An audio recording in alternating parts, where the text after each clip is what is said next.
expert, LA County Deputy Public Defender Philip Dubé. I'm excited to finally be on with you, Philip.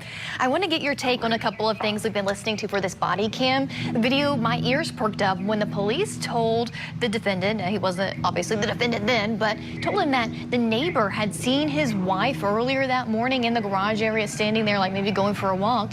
And it seemed to me that Matthew Moore was unless he's a great actor, he seemed kind of relieved to hear that news. Did you catch that part?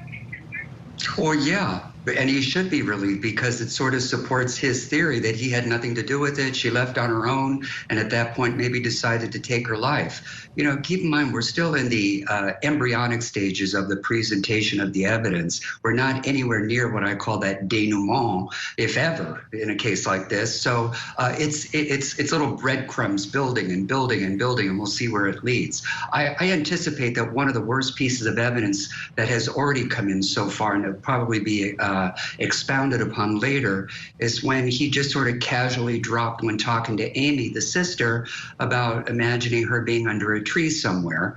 And that could be attributable to what I call the Baader-Meinhof effect, that phenomenon that was coined in the 70s after a German terrorist group. And basically what it is, it's a cognitive bias, where after you notice, perceive, or hear something one time, there's an increased frequency to want to use that same image or verbiage in the future. And I actually think that that was tantamount to a Freudian slip. Interesting. Great insights from you. We're going to slip in a break real quick. Philip, keep hanging out with me.